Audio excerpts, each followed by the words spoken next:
Neat long term trap లో పడద్దు. General ఏంటి అంటే ఇప్పుడు నీట్ లాంగ్ టర్మ్ ఇమ్మీడియట్ గా తీసేసుకోవాలి అలాంటి ట్రాప్ లో పడద్దు. సో ఎందుకు ఈ మాట చెప్తున్నానంటే నేనే నీట్ లాంగ్ టర్మ్ చాలా వీడియోస్ చేస్తాను, నీట్ లాంగ్ ఇది ఎవరు తీసుకోవాలి. సో ఇక్కడ మనం అర్థం చేసుకోవాల్సిన విషయం ఏంటంటే ఫస్ట్ మీరు ఫోకస్ చేయాల్సిన కౌన్సిలింగ్ మీద. అండ్ ఇంకోటి నీట్ లాంగ్ టర్మ్ ఎవరు తీసుకోవచ్చు, ఒక 200 నుంచి నీట్ లాంగ్ టర్మ్ తీసుకోవడం వల్ల సో చాలా మంది ఎక్స్పర్ట్స్ నాకు మాట్లాడినప్పుడు నాకు అర్థమైంది ఒక 200 నుంచి 300 మార్క్స్ వరకు మనం ఇంప్రూవ్ చేసుకోవడానికి అవకాశం ఉంటుంది. ఓకే, అండ్ అంతకు మించి తక్కువ వచ్చినాయి అంటే so it's waste of time to take neat long term. Before joining any neat long term మీరు ఒక అసెస్మెంట్ తీసుకోండి. మీరు అసెస్మెంట్ తీసుకొని ఆ నీట్ లాంగ్ టర్మ్ నిజంగా అక్కడ తీసుకోవాలా వద్దా, అండ్ మీ ఈ అసెస్మెంట్ లో ఏం తెలుసుకోవాలి అంటే ఈ ఒక అండర్స్టాండింగ్ ఒక కౌన్సిలింగ్ లా తీసుకోండి.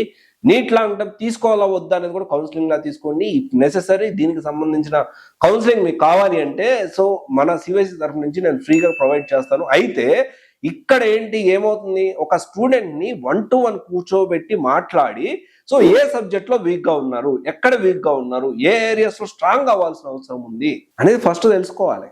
అండ్ ఒక పేరెంట్స్ డైరెక్ట్ ఫోర్స్ తోటి పిల్లలతో మాట్లాడకుండా నీట్ సీట్ రాలేదా, ఎంబీబీఎస్ సీట్ రాలేదా, నెక్స్ట్ ఇమీడియట్ గా నీట్ లాంగ్ టర్మ్ జాయిన్ అవ్వం. No, which is not correct. అలా చేయడం కరెక్ట్ కాదు. ఓకే, అండ్ చాలా తక్కువ మంది మాత్రమే ఇక్కడ ఏంటి అంటే నీట్ లాంగ్ టర్మ్ ఈ విధంగా ఒక అసెస్మెంట్ పెట్టి చేసే ఇన్స్టిట్యూట్స్ జూనియర్ కాలేజెస్ ఉంటాయి. నీట్ లాంగ్ టర్మ్ ఎక్స్క్లూజివ్ గా వాళ్ళకి సపరేట్ గా అడ్వాన్స్డ్ గా బేసిక్స్ నుంచి స్క్రాచ్ నుంచి చాలా బేసిక్స్ ఫండమెంటల్ నుంచి టీచ్ చేయాల్సిన అవసరం ఉంది. So plan accordingly neat long term trap లో మాత్రం బ్లైండ్ గా వెళ్ళి పడద్దు. ఓకే, నిజంగా అవసరమా కాదా క్రాస్ వెరిఫై చేసుకోండి, చెక్ చేసుకోండి, దాన్ని బట్టి మీరు డెసిషన్ తీసుకోండి. Thank you.